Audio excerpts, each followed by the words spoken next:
My face is severely sunburned.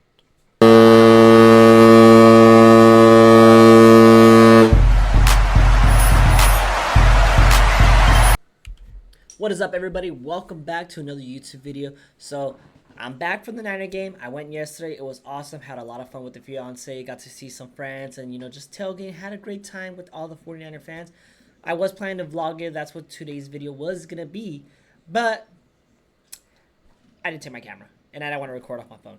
So anyways, what we're going to do today is actually what we're going to do every Tuesday now. So I thought we should just react to every freaking game that happened over the weekend. But that seems a little boring. What I want to do is we're going to do our top 10 NFL power rank teams. And we're going to do it in a tier list format because that's the easiest way to do it for me. And I like doing tier lists.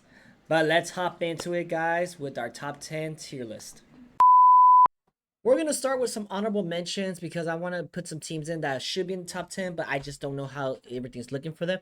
But honorable mention number one is the Green Bay Packers. They would have made the list even though they lost to the Eagles, but the fact that they don't have Jordan Love for a few weeks is kind of worrying me to see where they're going to be in this long-term season. He's only going to be out for maybe 3 to 6 weeks, and their schedule from that point isn't too bad. So maybe they could manage to salvage the season and get back in stride when Jordan Love gets back. But as right now, we're going to have them as an honorable mention. Another honorable mention is the Cincinnati Bengals. Now, yes, it's probably an overreaction to be like, oh, they lost to the Patriots, they're going to be bad. But it's time to kind of start raising some questions that with Joe Burrow, he needs all those elite weapons. Everything that people say of Brock Purdy, how he needs these Avengers, is starting to look very similar to Joe Burrow. But we've actually seen how it is with Jamar Chase playing, but obviously he's not in shape, or he's not in football shape because he held out. T. Higgins was not playing, and they no longer have Joe Mixon. I don't know. It's just me. But those are my two honorable mentions. We'll get into the actual list now. Coming in at number 10, and y'all can call me crazy. Y'all can call me insane. Call me whatever you want. Just not me names because it hurts my feelings. But at number 10, I got the LA Chargers. Now, it could be because I have a soft spot for Jim Harbaugh, but I just like the way the team played, and he just hypes up the players in a certain way. When he came into the Niners, he took a team that was really bad and made them into the NFC Championship. I'm not saying he's gonna do that with the Chargers, and by all means, after week 2, they may not be on the list anymore. But right now, it's Jim Harbaugh and Justin Herbert show, and I'm all for it. And holy crap, J.K. Dobbins, he can run still. He might have a career resurgence with the Chargers, but that's why I have number 10 is the L.A. Chargers. And number 9, I got the Buffalo Bills. The Buffalo Bills proved a lot of things that I was kind of expecting of the Cardinals. I know we're going to talk about the Bills, but Cardinals are a scrappy team, and they will make some noise this year if you're not careful, which is why I want the Niners to be very careful when they play the Cardinals. But the Bills basically proved that Josh Allen is the top 2 quarterback in the NFL, arguably the second best quarterback. I mean, obviously Patrick Mahomes is the best, and I think Josh Allen's number 2. And I'm starting to think it's not even close at this point. But I got the Bills at number 2 just because they do lack some offensive power. But Josh Allen takes over games, and he's going to put that team on his back. And they're definitely going to make the playoffs. And I feel like they're going to win the AFC East.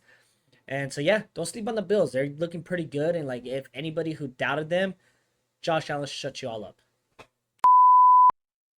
At number 7, I'm going to have the Miami Dolphins. I didn't really get to see much of the game, but they did come out the win. And Jacksonville actually looked pretty good from the highlights I did see. And they do have all that offensive power still. They still got Tyreek Hill. They still got Jalen Waddle. Tua Tagovailoa manages to manage that team very well. Oh, brother, this guy stinks! But you get the point. The Dolphins are going to be pretty good, and these two are actually going to go head-to-head this Thursday. I have the Bills edging out the win against them, but just because it is the Bills, and I mean, scratch that. I do have the Bills edging out the win against them, but I do think Dolphins right now, power ranking wise, are slightly above them just because of the star power that they do have. Now, in the 7th spot of my power ranking list, that is the most accurate one out there. Do not pay attention to ESPN NFL. Mine's the best. I got the Dallas Cowboys. I can't ignore the points that they put on a very good Browns defense. I don't care what anybody says. The Browns defense is really good. What's holding the Browns back is their offense. But that's for a video if I ever make one about the Browns. But Dallas looking solid as usual, per usual in the regular season, and then come postseason time, they'll probably just shit the bed. But Dallas, I have them in the seventh place right now of my power ranking list of week 1. Next team up in the 6th spot, I got the Baltimore Ravens. They played very well against the Chiefs. The Chiefs just look a lot better. But one thing about the Ravens that concerns me is they don't have a true number one wide receiver on the team that Lamar desperately needs. I mean, they didn't use Derrick Henry that well, and then once the run was taken away, Lamar had to do everything with his own legs.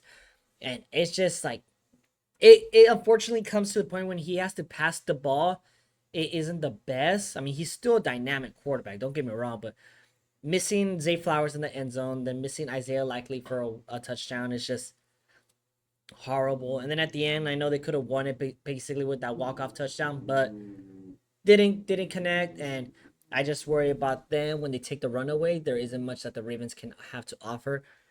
But right now we have the Ravens in the 6th seed. I mean, it's only week 1, so everything could get better. Now in the 5th spot, I got where they at, the Houston Texans. Man, do the Texans probably have the best offense in the NFL. They got so much firepower. They were doing it very well. The Colts put up a great fight against them, but this Texan team, man, is really good. They got Stephon Diggs. Tank Dell's looking really good. Nico Collins is looking really good on this team. Just everyone looks great on this team, and they're only going to get better as the season progresses. And the Texans are going to be a scary team to see in the playoffs.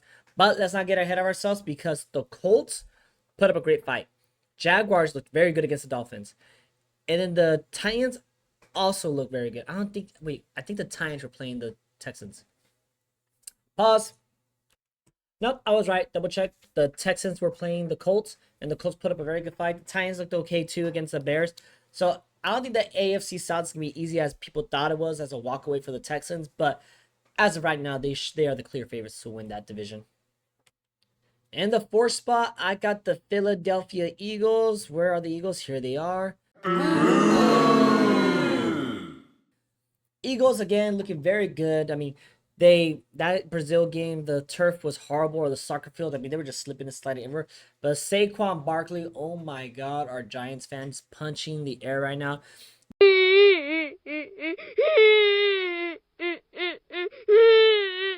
The man had 3 touchdowns in his Eagles debut. Guess how many touchdowns the Giants had? 0. So bad day for Giants fans. Bad day for anybody who is wishing bad on Saquon Barkley because he looks very good behind that Eagles O-line. And the only thing I'm concerned about is Jalen Hurts' his accuracy and decision making is not the best. But again, it's only week 1, so let's not be overcritical. Brock Purdy's still better. Now, the 3rd team on my power ranking is the Detroit Lions. A really good game against the Rams. Went into overtime.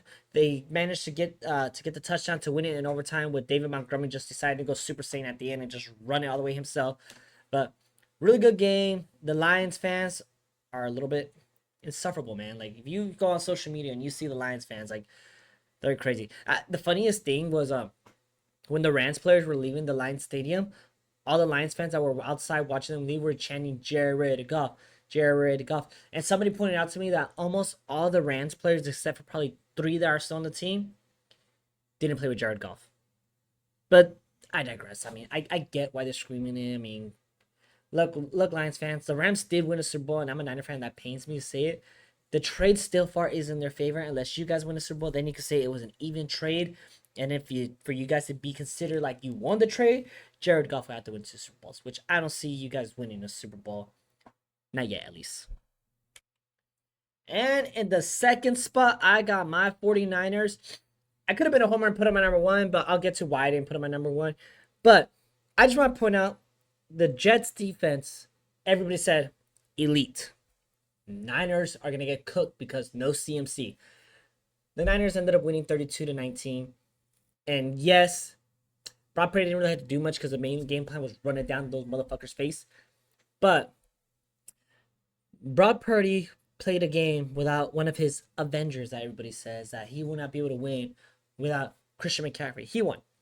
And then Jordan Mason, that boy had a game, 150 yards or something like that, and a touchdown, receiving, and I think a rushing touchdown.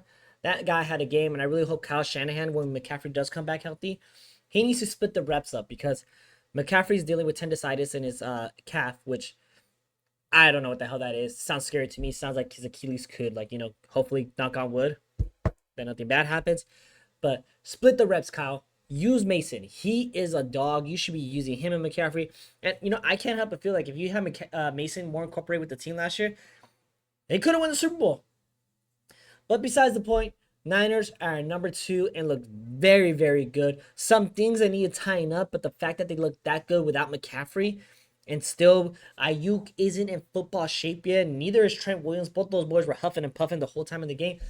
So this Niner team is looking very scary, and I just hope for my sanity they could get the job done. Because the number 1 team, if they get it done, I think everyone in the world would just give up on football. And the team that I unfortunately have to put at number 1 because I could do a homer take, but I shouldn't. The Kansas City Chiefs. Kansas City Chiefs look better than they did last year. And that is scary because last year they didn't look great and they still won a Super Bowl. This year, they look good, man.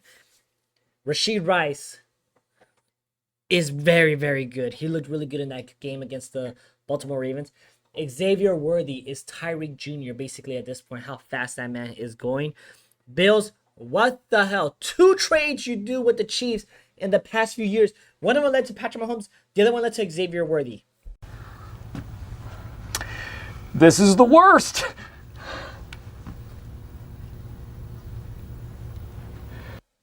When y'all can't beat them in the playoffs, remember that you built that team yourselves, basically. But anyways, the Chiefs look very, very good, and it's hard for me to think of any team that could realistically beat them. I mean, I love my Niners, and I feel like we have a good shot.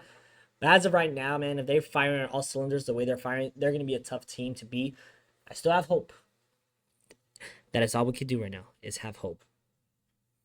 But anyways, guys, they are the number 1 team right now going into week 2. This is my top 10 list. We'll be doing this every Tuesday instead of reacting to the games because I want to do something different, get my own little power ranking. Maybe if I get a better webcam where I don't mind my face being blown up so much, I could do something more graphics. But anyways, guys, I'm gonna get this edited. And yeah, football season's upon us. Tomorrow we'll be doing my pick-em predictions. And let's enjoy another beautiful week of football. And hopefully all players stay healthy. Puka Nacua, please get well soon. And yep, that is it. We're calling it a day right there. Enjoy the rest of your guys' day.